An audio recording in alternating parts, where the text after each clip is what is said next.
the leaders from around the world really on the same page about the crisis we're having, and to get them really committed to doing something about it.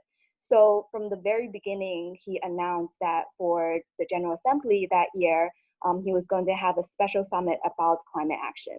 And that was set very early on for September 23rd. And everybody was looking forward to that. And then during the entire year leading up to that date, youth action all around the world really picked up, especially under the leadership of Greta Thunberg, Fridays for Future, and other local youth movements. The voice of youth in climate action was getting higher and higher, and to the point that it couldn't be ignored, right?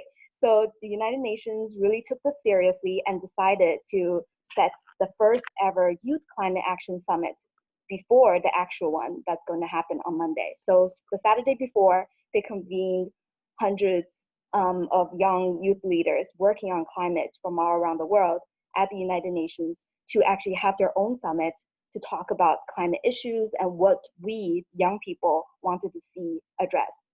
So many of us on the core team today were part of that meeting.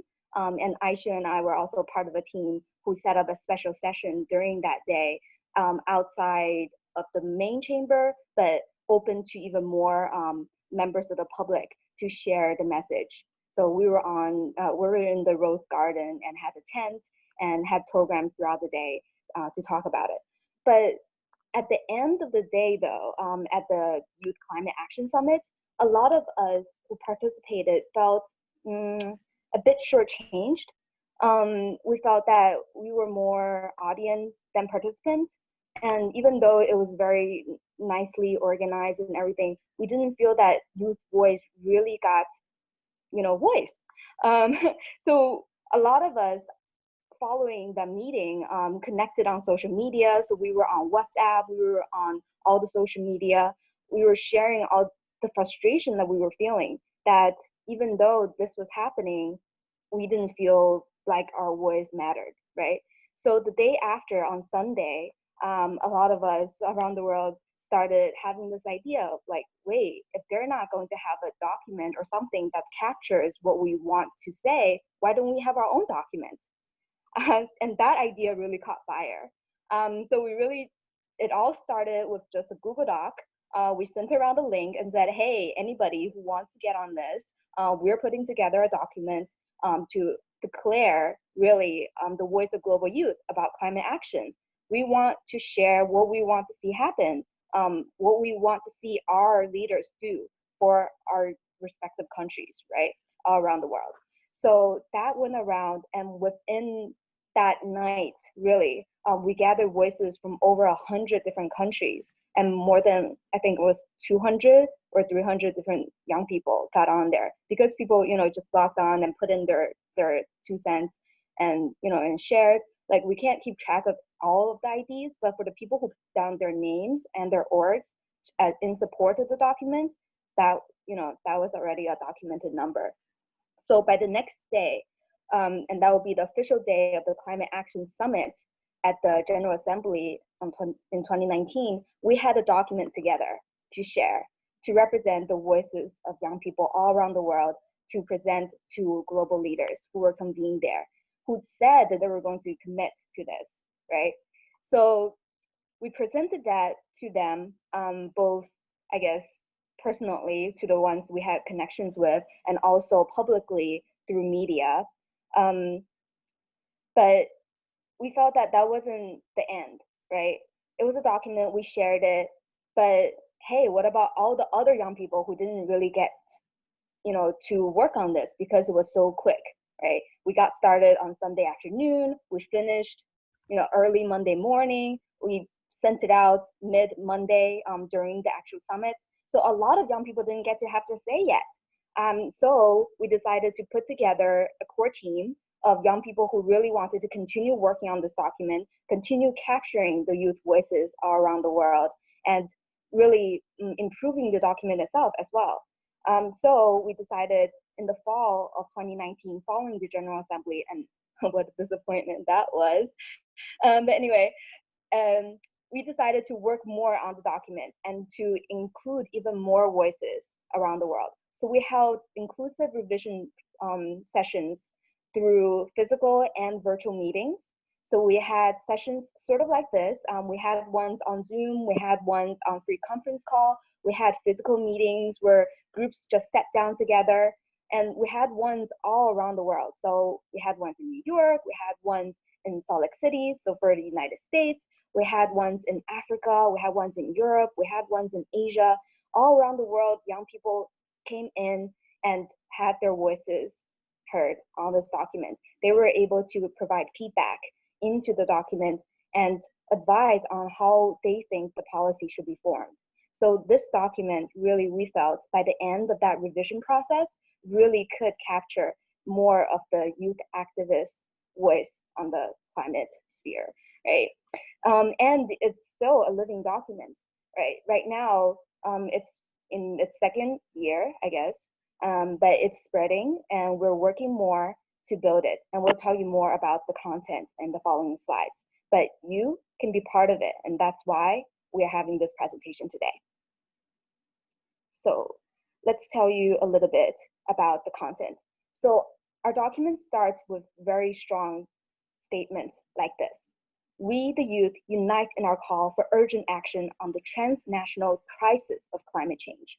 It's really important to notice that this is a crisis, much like the COVID crisis, but even more dangerous in some sense, and more dangerous in the sense that it can, one, produce more harm, and two, it's so sneaky because it gets around you. Like, it gets to you without you even noticing, right? The COVID is already really sneaky because it can hide all of its different symptoms and even can spread to people without being symptomatic. And the climate crisis is even worse. And then let's look at our, yes. So why did we decide to do a declaration? Now, there were a couple of different considerations in this, but the primary consideration on the day of was really empowerment, because coming out of the Youth Climate Summit, a lot of young people actually felt disempowered, because even though we were called upon to talk about climate, to really show the youth voice, we didn't feel like we were given the mic on the day. So we wanted this document to show young people that they do have a voice. And then the second reason is that even though young people really widely support climate action, we can see that every Friday, we can see that every day on social media and off, but often we don't know where to begin when we ask for policy reform, right? We can say that, hey, you know, we need action on climate now, but a lot of times when the reporter pushes on and say, so what do you want to see happen? It's really hard for young people to communicate policy. That's why we wanted this to be an easily accessible and shareable toolkit to give young people the voice and give them something concrete that they can actually say, hey, this is what I want, right? So the GYCAD is a climate policy toolkit that people of all ages can use and demand specific climate action from their legislators. Yeah, I'm glad you love this too. So knowledge is power, and we hope that this document can share the knowledge that you'll need to actually get changes and get effects, right? So we'll use this document to talk to our legislators, to share our views, and to push our climate policy and make them reality. All right. And why is this necessary? Because we, the global youth, call upon our heads of states and policymakers at all levels of government to do the following. And my colleague Arpan will tell you about our key policy impact areas. Thank you so much, Annie, for that. And thank you so much to everyone for joining us today. So the GYCAD has 77 policy recommendations in total, and they are divided into different subsections. The first one is social, political, and economic drivers. What are the biggest economic drivers behind climate change? And how can we as youth address those in making sure that our governments focus more on blue economy rather than economy that just looks at profits alone? The second subsection is infrastructure, cities, and local action. This mainly focuses on building sustainable cities that make sure that we are taking care of our climates as we're expanding the habitats that we live in. And the third one is where we come in, youth and public mobilization. As we know, that young population are one of the most active populations in climate action. And we have the resources that we can use at our disposal to mobilize and grow this movement even further. The other one is capacity building, making sure that more and more people come in, and education, which is educating them about the real problems that climate change brings, and creating that awareness so that every day we have more and more actions taking place to address the problem of climate change. The other one is nature-based solutions. This is what we should be doing in terms of using nature to solve problems of climate change.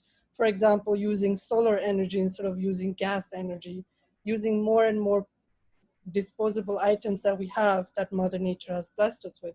And the others are resilience and adaptation, mitigation, which is basically containing this problem, making sure it does not grow more and more serious. We have to act now to ensure that it does not expand more and more.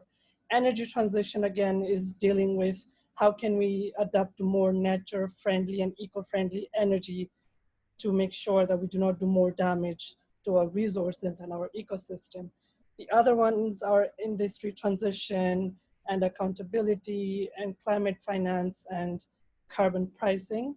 Now, my very dear esteemed colleague Nadine will take us through the remainder, where she will tell us how youth can act more and participate more. Thank you, Annie and Arpin. And so this is really the core of what we want to explore with you guys. So how can young people apply the GYCAD in their local community?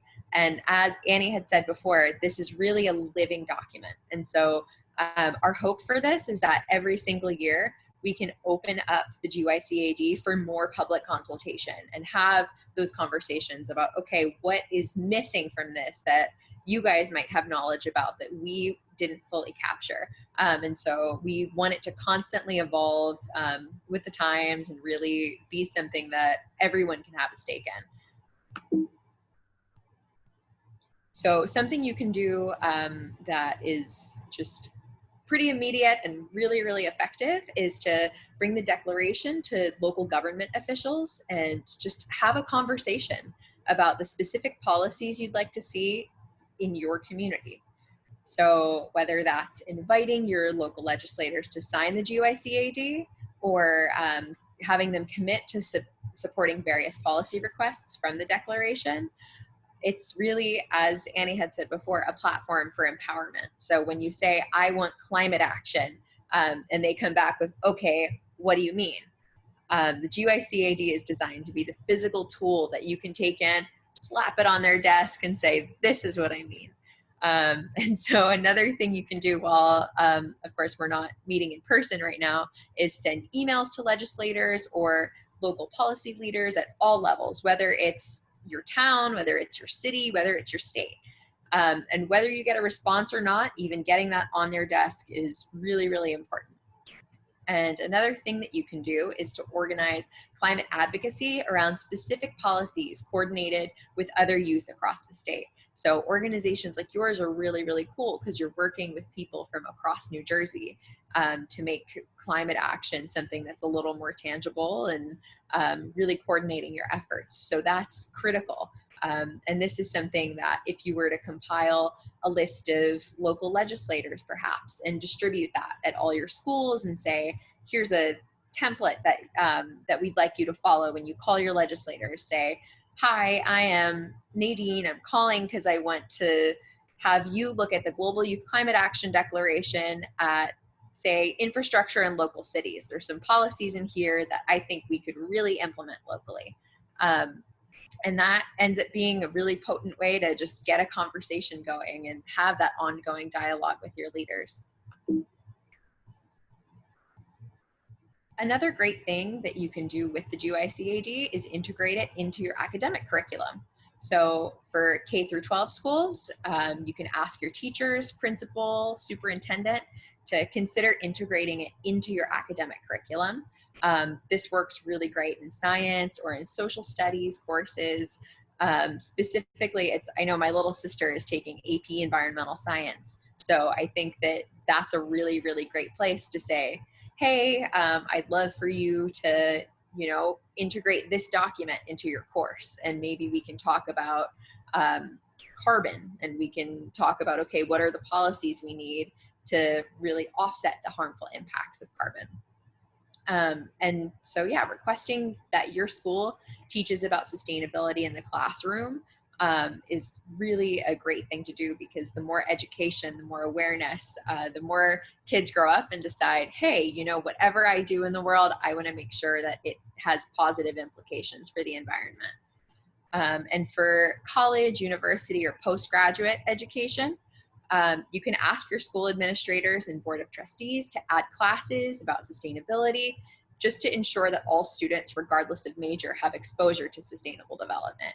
I know me personally, when I went to Lehigh University, I did my minor in sustainable development, and that course brought in students from the business school, brought in students from engineering, from arts and science, and we all had these dynamic conversations about, okay, how does sustainable development, which is an intersection of environmental well-being, social well-being, and economic well-being, how does that relate to how we do business? How does that relate to how we engineer things? How does that relate to how we create policy?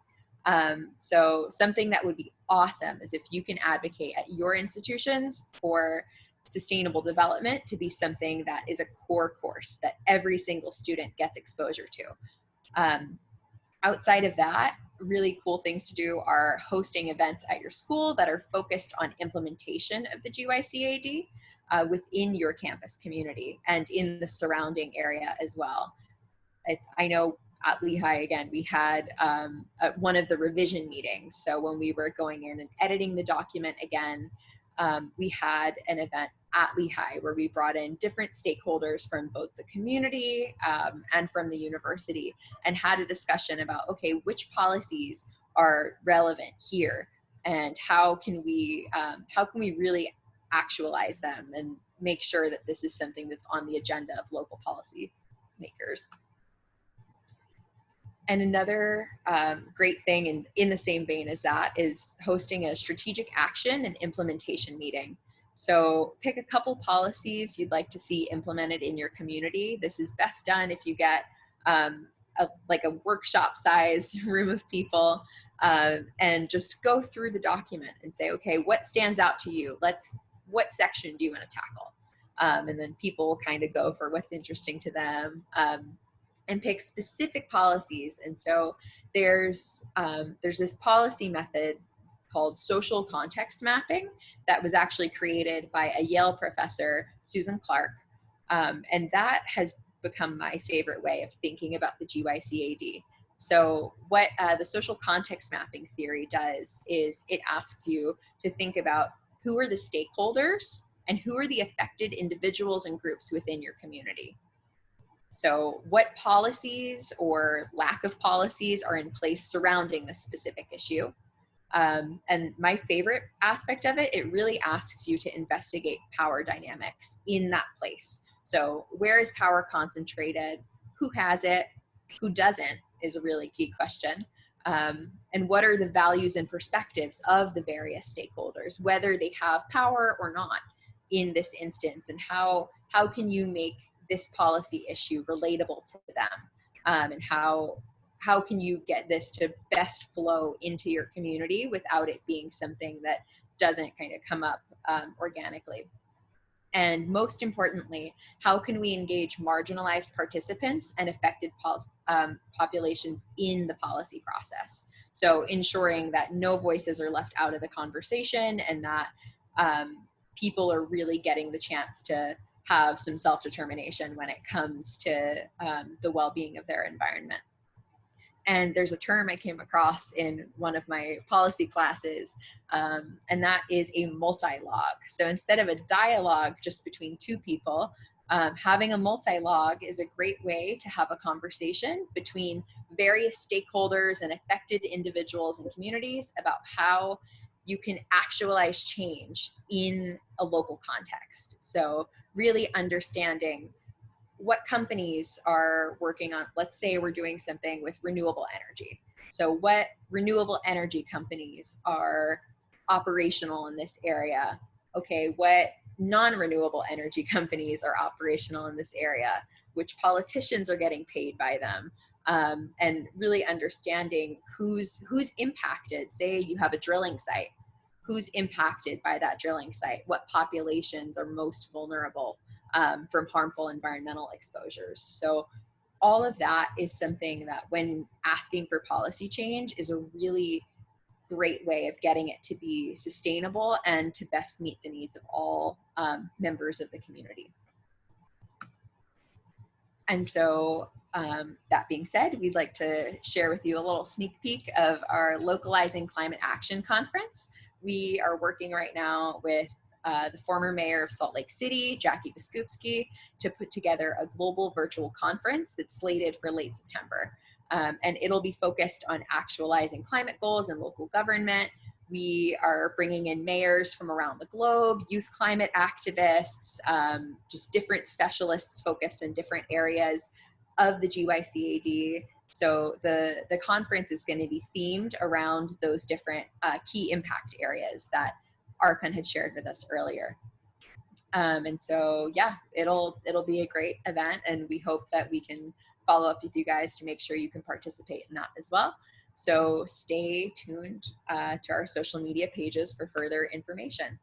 And here are some of our handles. Definitely, I think the most important thing to do on here is sign the declaration. So if you go to gycad.org and you sign the declaration, that'll get your name on there, along with thousands of other young people from around the world.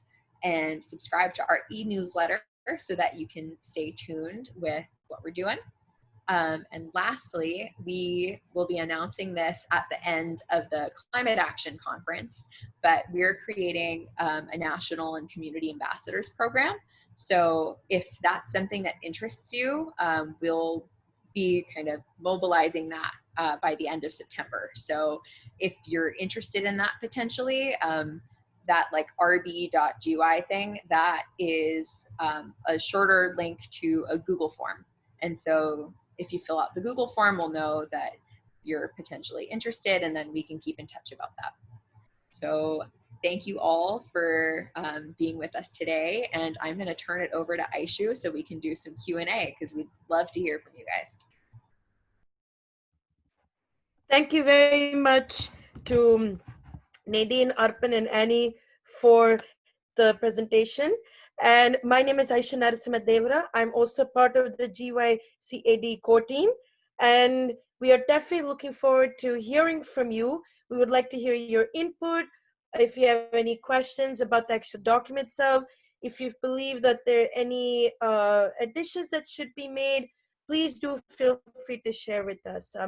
Now, if you do have any questions, please feel free to click on raise hand or under the, if you see the participant list, raise hand icon to your right side, and we'll go in order of the hands being. So type any questions or comments in the chat box. So yes, the floor is open to all of you.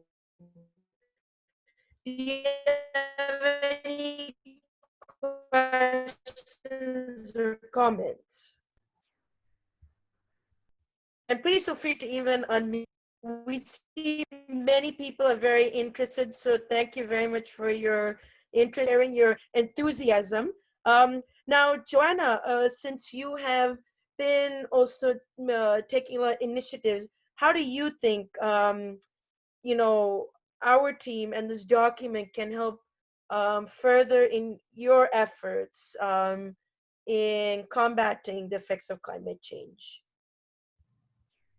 Yeah, I think that, like Nadine was saying, I think that there's a lot of potential for this group to go to their specific legislators that represent them, depending on, you know, what part of the declaration And I just want to make sure everyone knows afterwards, we'll send out a follow-up email that will include the PDF of the declaration so people can go through that, as well as all the other links that were shared. So yeah, I think that's definitely like the best route I can see, to have, you know, the actual policies laid out for everyone to be able to, you know, connect with their legislators in that way. Thank you. Absolutely. And actually, when some of the drafters of the document, when we were all come together, the focus was actually on governance. And as Annie had mentioned, the people who had come together, the call actually to partake in this endeavor was through like a WhatsApp group that was created for all the youth attendees at the Youth Climate Action Summit. So it's actually from that came out and throughout the networks, and definitely many of us were delighted to take it forward. So so this is also absolutely focusing more at, yes, governments and various stakeholders. Now the thing is that it there was also the United Nations Civil Society conference, as Nadine had mentioned. The former mayor of Salt Lake City in Utah is going to be involved in the endeavor that we're partaking in the local climate action conference, localized climate action conference. I beg your pardon. Now, the conference there was the United Nations Society conference in Salt Lake City last year, and former Mayor Biskupski is was the host of the conference, and the youth who were involved in the planning process of that conference facilitated a dialogue with youth all around the world in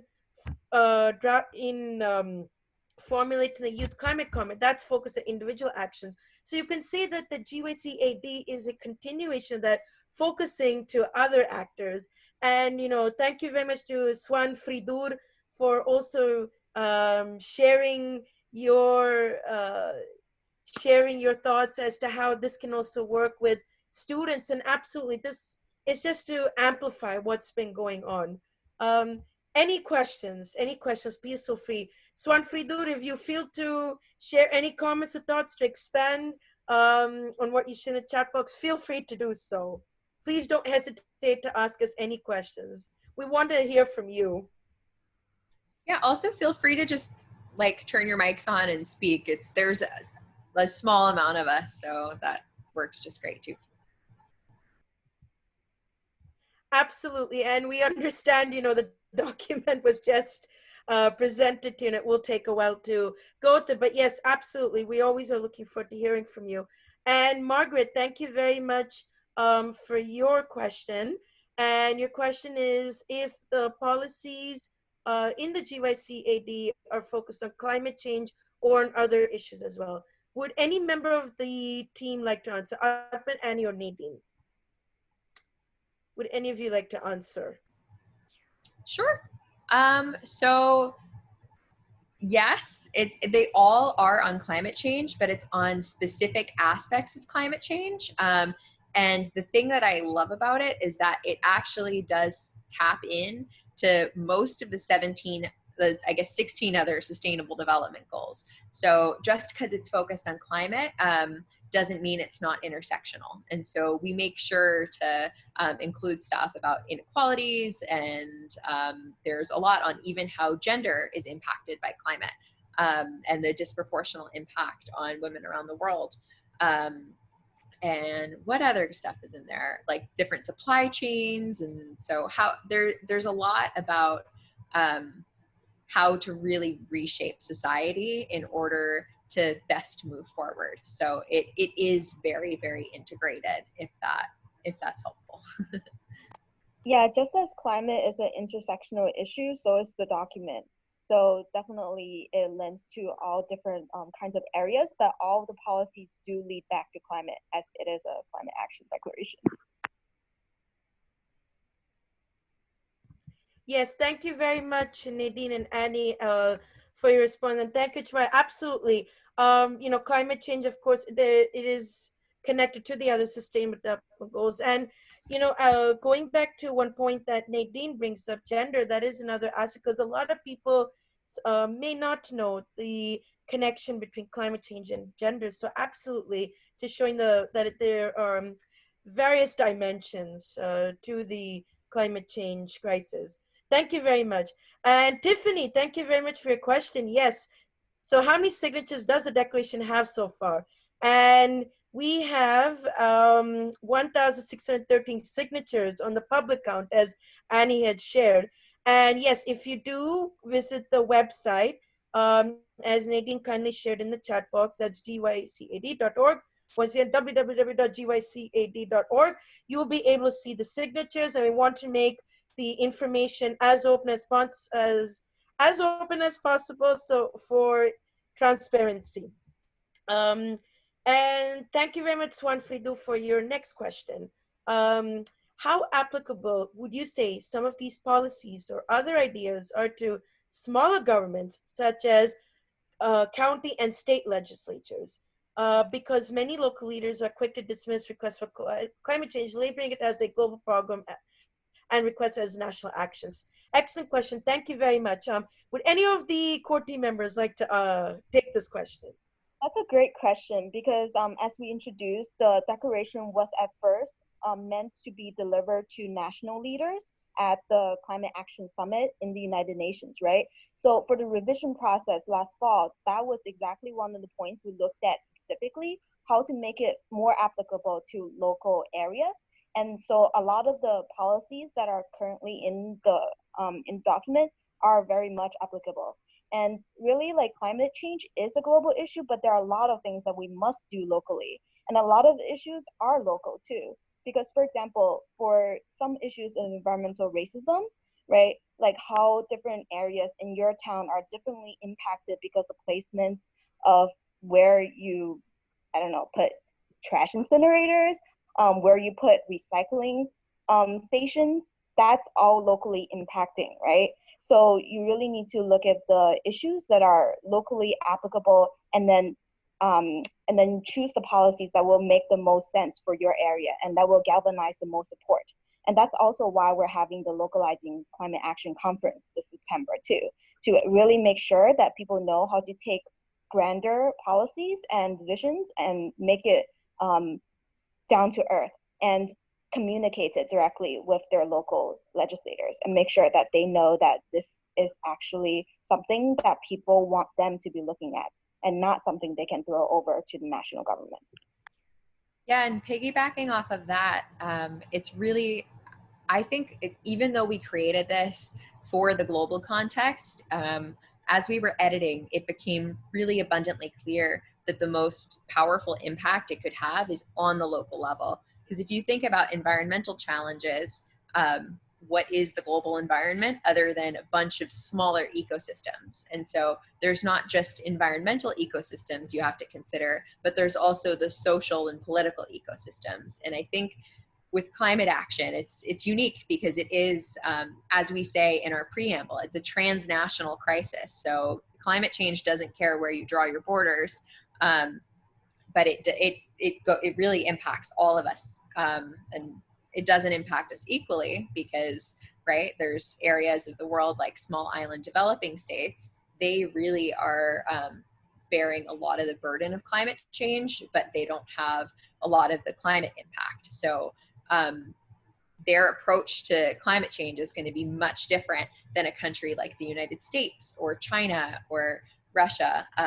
And it's even more powerful when you take it to the community level and you say, okay, what are we doing as a small social ecosystem that's unsustainable, and how can we understand the social context, like with social context mapping, how can we understand that to best inform policy change? So I would encourage you all to actually bring this as local as possible, because often it's much easier to accomplish big policies at a local level. As we see with our current federal government, it's really hard to get anything done. So cities and counties and states are really where the magic happens at this point.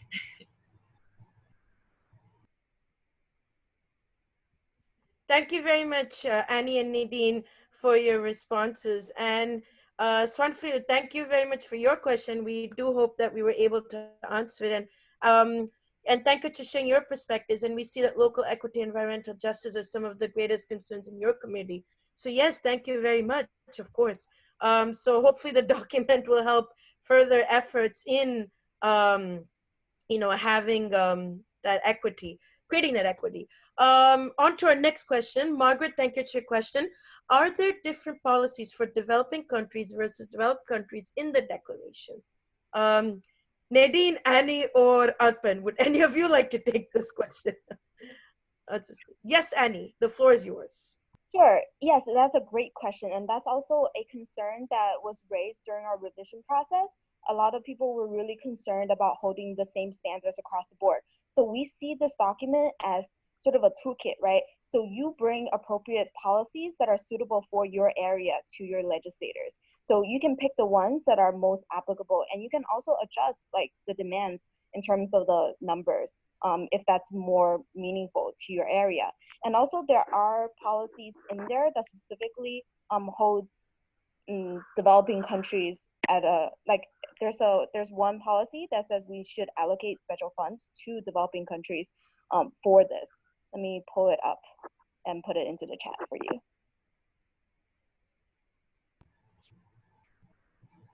Thank you very much, Annie, for your response. And to Margaret once again, and we were hoping to answer your question. Does anybody else have any other question, comments? Please feel free to present your perspectives or ask anything you wish right away. Just you can. Yes, Karina, please go ahead with your question. Hi guys, my name is Karina, and I'm new to this the climate the United Nations the Civil Society Conference that you were discussing and the Climate Compact. But I was just curious, for the conference for the Salt Lake, the Utah one, will there be other countries involved, I guess, or like other like climate global, sorry, my words are bad today, global climate coalition, just other organizations from other countries as well, besides like the US having like a lot of their own sustainability programs, just out of curiosity? Yes, so there will definitely be many mayors represented from all over the world, and we're going to be discussing climate in a global context, but bringing it to the local level. So talking about different case studies in whether it's cities, towns, or states. So we're really shooting to make this something that is as inclusive as possible. It's actually happening over the course of 2 days, and is in the morning Eastern time, so that we can be as inclusive of other time zones as we can be. So we're hoping that we draw a lot of people from all over the world. And we co-sponsored an event, I think 3 or 4 weeks ago at this point. And on the RSVP for that, we actually had responses from over 60 countries. So this, I think, will be able to draw even more, which is super exciting to think about. And yeah, so we would love to have as many of you as possible come and attend that event, because I think it'll end up being really fantastic. Yeah, and just to clarify a little, so we mentioned quite a few different events, but the ones that's happening in the future, this September, the Localizing Climate Action Conference, that's a virtual global conference, right? So it's meant to invite young people and older people, anybody who's interested in climate action, plus global mayors to talk about these issues together. So that is a really global event, and that it's designed to be like that. And the two other ones we mentioned before, one is the main United Nations General Assembly event, right, the Climate Action Summit. And the other one we mentioned, the one that yielded the Youth Climate Compact, which is a separate document, which is also awesome because Aisha and I were also involved in drafting that. But that document came out of the United Nations Civil Society Conference, which is a more comprehensive conference. It talks about the entire civil society and all its issues. But for the youth declaration, for that conference, we decided to focus on climate. this time around. So that's where that document was talked, and that was the conference that took place actually in Salt Lake City physically. So just to clarify the different ones, just in case anybody got confused between the different conferences. Yes, Nadine, so the floor is yours. I was actually just going to say to the question that was just posed, will all new information about these events be available on social media? Yes. So we're going to have lots of promo leading up to the conference itself.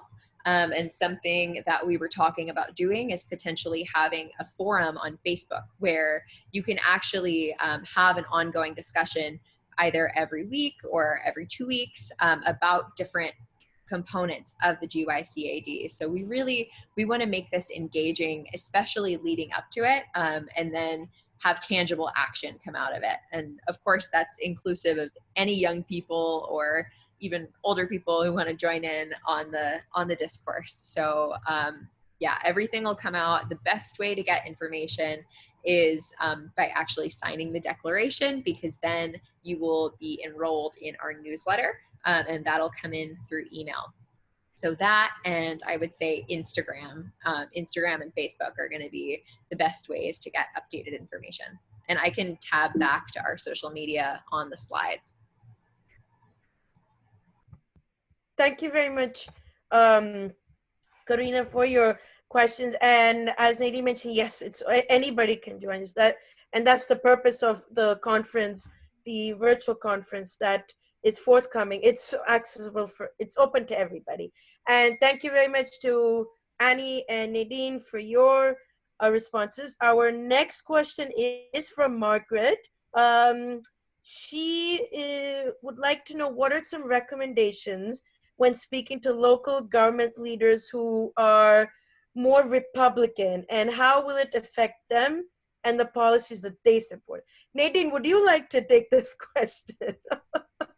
Great question. And I think that's really, it's great that you want to reach across the aisle. I know it can be tough sometimes, especially when some people don't believe in evolution, which is a challenge, right? So I would say something that we talked about in my environmental policy courses was the issue of framing. So thinking about how can you present this to your policymaker in a way that's going to resonate with them? How can you present it to a community that may not conventionally say like rah, rah, climate action? So I find that with Republicans, something that actually works well as an argument is national security, because they love national security. And so you can say it's climate is a threat to our security, whether it's, you know, the Navy's actually really worried about it here, because if there is sea level rise, a lot of their naval bases are going to be just completely underwater. And so it's a threat to the coasts and all the people that live there. So like, think about Miami. If we have more sea level rise, like goodbye Miami.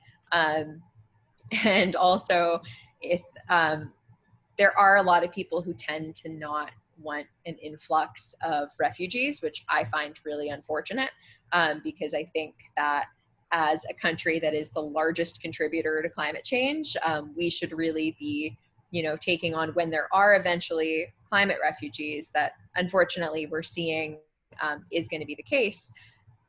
There is a lot of xenophobia in this country when it comes to refugees. And I think that framing it in terms of national security just allows you to say like, okay, so if you're really like not for taking more people in, you can prevent doing that by taking climate actions in order to, you know, reverse the course of climate change. And that way we won't have to take in as many climate refugees, which is not like, is not ideal, but it's a way to get it through to them. And another way is by really drawing the links between climate action and the economy. So how is climate action something that is in the long term good for the economy? And there's all sorts of data, and I would encourage you to look up stuff about circular economy and donut economics. It's basically it explores the notion of sustainability being actually environmentally good as well. And obviously it stretches beyond GDP, but it's, yeah, long story short, I'd say framing is going to be your best friend in terms of talking to government leaders who just may not usually be supportive.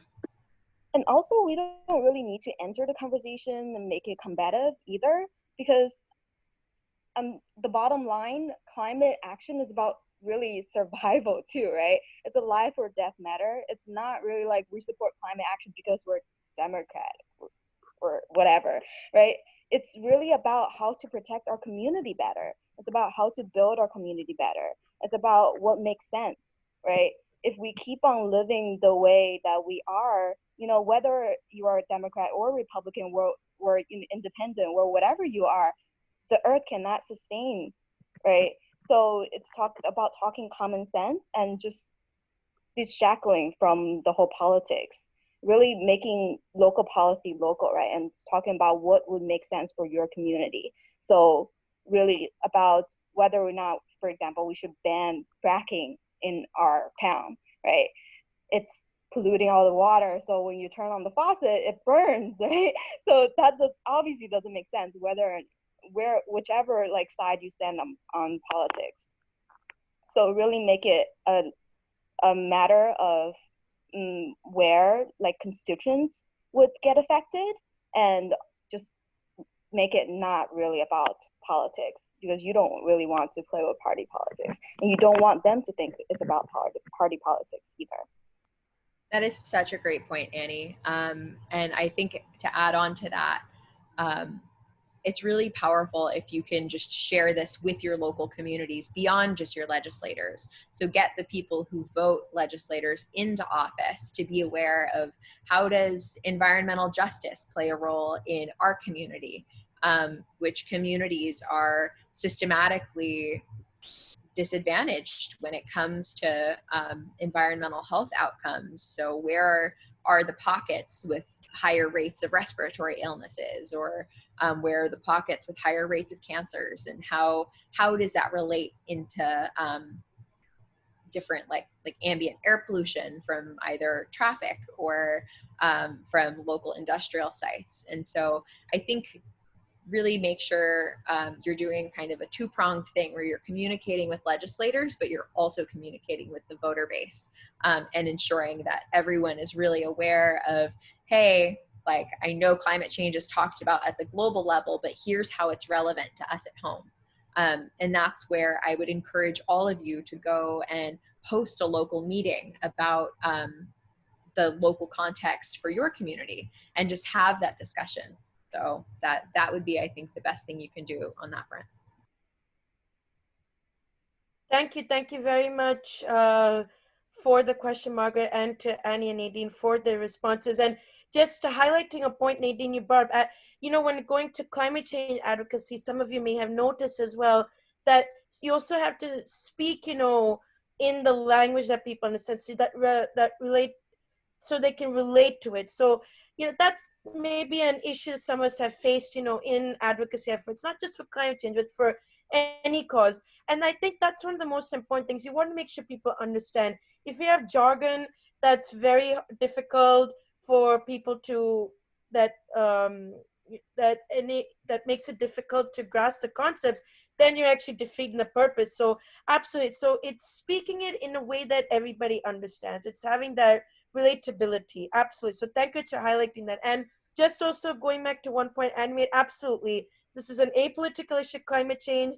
This is, you know, the future of the earth and, you know, all beings. So absolutely. And, you know, that also similar to the coronavirus as well. You know, as you can see that the speaking within the American context, you know, trying to reinforce to people that it is an apolitical issue, it'll affect anyone. So absolutely, we should look at this as a, you know, as humanity coming together. So thank you very much. Does anybody have any other questions or any other comments they would like to share? Please feel free to. maybe maybe in the next few minutes we can conclude our conversation, but please feel free to say anything in which, if you feel we're missing something, kindly share your thoughts. Your specific. Annie, thank you very much. You had mentioned in the chat box one specific policy proposal to help developing countries um, is to allocate specific funds to the developing states for their own research program. Absolutely. So this again goes to climate finance as well. And some of you may have done a lot of work in climate finance, and most certainly you would also be able to advise what would be some ideal solutions um, in raising generating these funds, and even domestic resource mobilizations. Perhaps some of you may know that also contributes to climate finance. Absolutely. Does anybody have any other comments, questions? Does anybody want to share any of the work they've been doing? Arpan, yes, the floor is yours.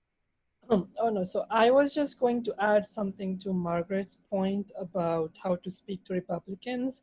I think it's hard to reason with Republicans. I've been there.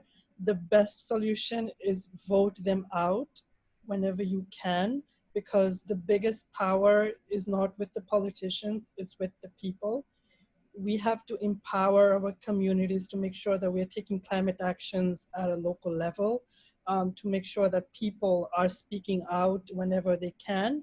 Because for the first time in 6 years that I've been at Jersey City, this will be the first time where we will have a question about sustainability and climate change on the ballot when we go to vote for our mayor. And this was only possible because people were constantly making sure that people that we have elected are able to take actions, and not just words, meaningful actions that actually bring some change that we really need. Thank you very much, Arpan. And that's quite impressive. It's very interesting to learn about that fact. So thank you very much. Absolutely. And persistence pays off. We do have one more question from Margaret.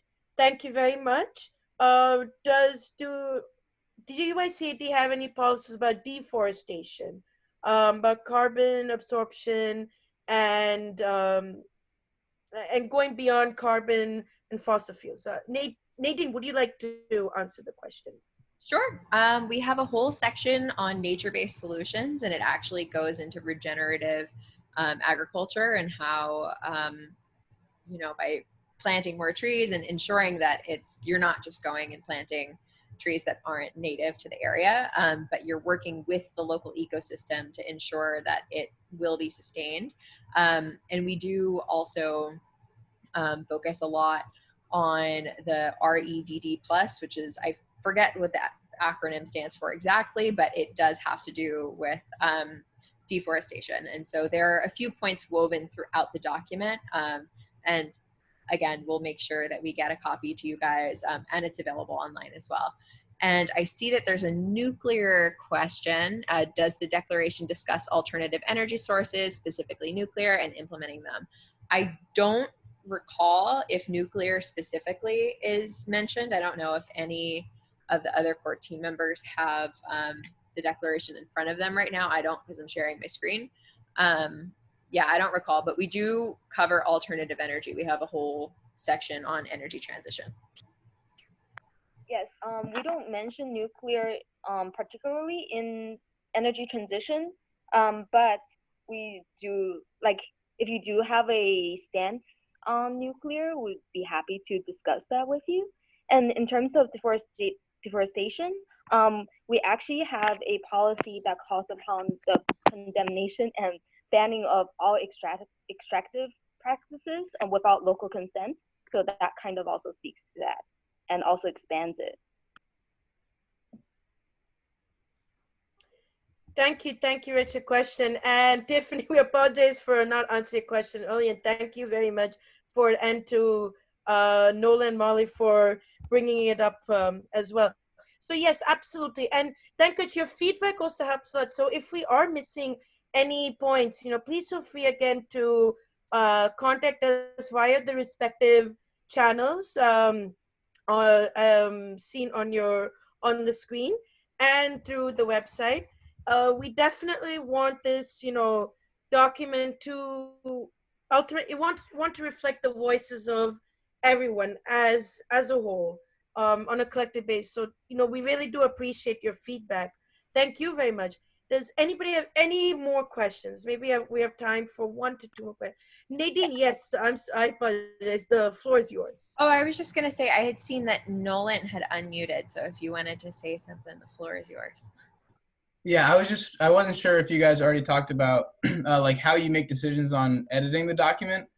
And if you haven't, just to specify that. Yeah. So what we had done before was a consultative process. So we brought the document to all these different, like there were some in person. As Annie had said earlier, we did, I think it ended up being on 4 different continents. So we had public consultation meetings that went through meticulously every single point in the document, and just had a discussion and debate about it, and then suggested new ones. And we had each of the consultations, so whether it was online or in person, we had them submit what their thoughts and revisions were. And then we all painstakingly went through and amongst the core team had discussions about what should be implemented and how we can go about, integrating that within the framework of the document. And so we felt that that was the best process in terms of making sure everyone's voice could be heard, but also that we weren't just opening the document completely and people could insert like completely random thoughts that were unrelated to climate. So we wanted there to be like a screening process. And it took a while for us to really go through. We were very, very meticulous and ensured that we had a majority of the core team vote yes or no to approve changes. So we really went in and debated all 77 lines and consolidated them. It was a long process, but one that we're hoping to repeat every single year. Yeah, and it's actually a very enlightening and fun process too, I feel, and also very interactive. So for some of the points that were raised in earlier consultations, we will also share the recommendations in later ones and see if, more people echoed with those suggestions.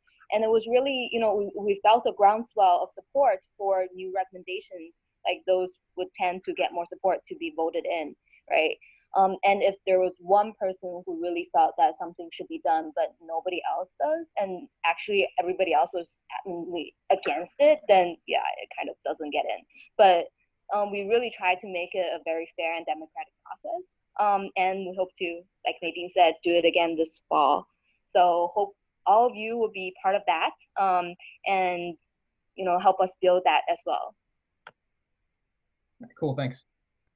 And again, just to reiterate, all of you guys, like, fully anoint yourselves as community ambassadors of this. The intention with the GYCAD is that it's not owned by us on the core team.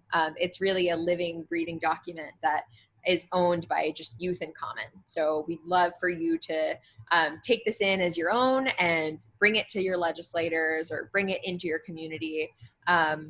It is your platform to stand on. So, and that being said, when the consultative process opens again, we would love to hear your feedback on what it is you'd hope to add or revise. Yes, thank you. Thank you very much to Annie, Nolan, and Nadine for your questions and responses.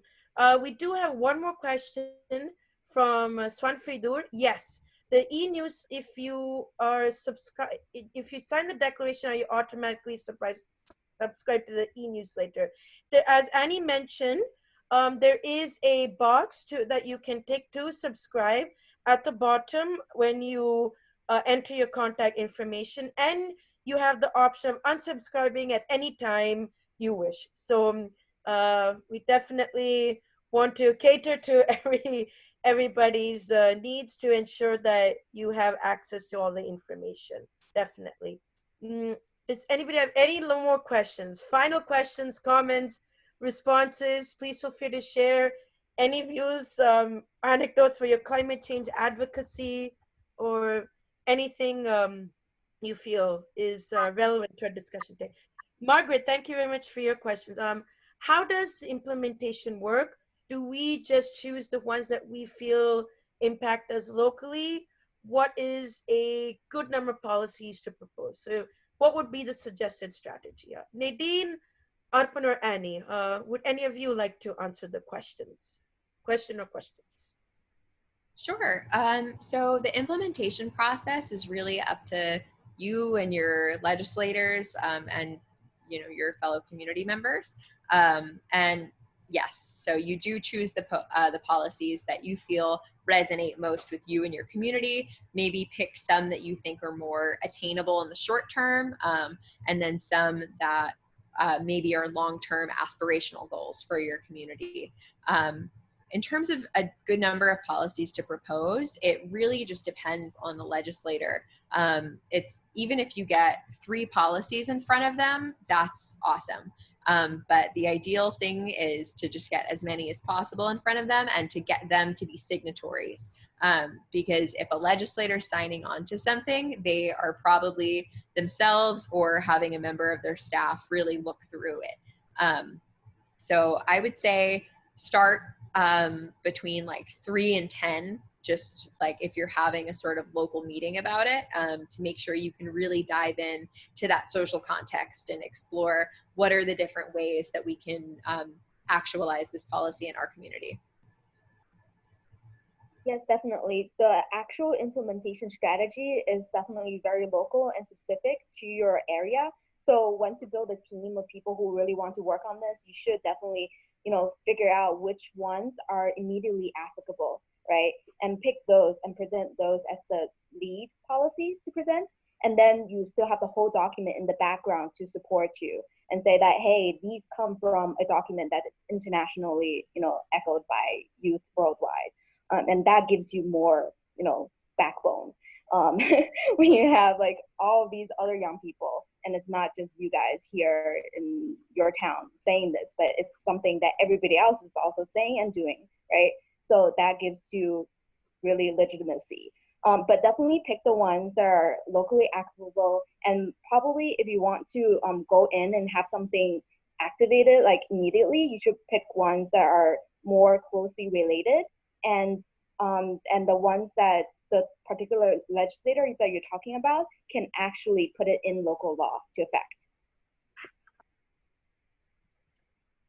Absolutely, thank you. And Arpan, would you like to add any comments? No, I would just say, and also just contacting as many legislators as you can is always a good thing, because you can recommend 1, 2, 3 policies to one legislature and the other to the other ones. For example, for Jersey City, I know carbon output is a big issue given the amount of cars that we have. So what we are doing with a couple of youth in Jersey City is making sure that the mayor and some of the lawmakers are able to sign not a law, but just sort of a declaration that says there should be as many or double the amount of trees as there is population in the entire state of New Jersey, because the one thing that we can use to fight the carbon output is by planting more trees to make sure that our cities are a bit more sustainable and more eco-friendly. Thank you. Thank you very much to Margaret and all the Nadine and Arpan for your question responses. And thank you for everyone who's been joining us. And if you do have to leave earlier, please do feel free. We do understand you have other commitments, but I think maybe we can conclude our discussion. Does anybody have any last questions or comments? Anything else you'd like to add? Oh, and I just also want to mention that if you do go to our social media right now, it may seem a little spare, but that's only because over the past few months, we were working with a communications team to try to rebrand. So our new communication strategy hasn't been implemented and out yet. So please bear with us while, it seems like we're not doing much on the social media front, but all the work is going on in the back end. And if you have any questions, feel free to contact us directly through either the social media handles you see or through any of our public communications channels. Or if you want, you can contact us directly and we'll be happy to chat with you about all these different issues. Yes, thank you very much.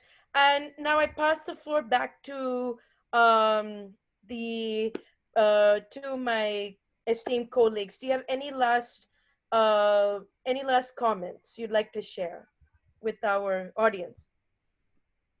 I'd just like to thank you all for being here, and thank you for your work in New Jersey and your work on climate. I think it's really, really powerful when young people can get engaged in climate advocacy, especially at the local level, because the more legislators see that young people are active, the more that they start to take us seriously as important members of their constituency. So thank you all for your work. Keep going. I know it can be frustrating at times, but we hope that this is just the beginning of an ongoing conversation with you. And please feel free to stay in touch. And yeah, be well and be healthy through the rest of all this crazy COVID stuff. And yeah, if anyone has anything else to say, go for it. And then I think we can pass it back to Joanna. I just also wanted to thank everyone as well. Thank you very much to Jana and her team for providing us the opportunity to speak today. And thank you to everybody for joining us. We really are inspired by all the work that you do, and definitely we are optimistic that um, we do have a bright future ahead of us. And as Nadine mentioned, please do stay well during these unprecedented times. We hope that you are keeping healthy, and definitely we look forward to collaborating with you in the future. And I pass it back to Arpan, if you'd like to say anything, or to Joanna as well. I definitely just want to thank everyone for joining us today, and a big thank you to Joanna for giving us the opportunity to present this amazing declaration for the state of New Jersey. And definitely a big thank you to everyone who joined us. It's been an amazing getting to know everyone and just talking about this in a very detailed way. And I look forward to collaborating with all of you in the future in our upcoming projects, definitely. So thank you to everyone, and thank you to Joanna as well. Awesome. Thank you guys so much. That was amazing, and we look forward to working with you in the future. I just want to remind everyone, if you're in the coalition, I will send out a coalition-wide follow-up email with all the information that we got today. If you're not in the coalition but you signed up, I will be sending that information as well. And then if for some reason you're not in the coalition and you haven't signed up, please email me so I can send the recording and all this information to you as well. So I don't want to keep anybody any longer, but we'll definitely continue these conversations. And I thank you everybody for being here. Thank you all so much for coming. And really, all of us working in this are sources of inspiration for us to carry on this work. Thank you, everyone. Be well. Thank you to everyone. Stay well.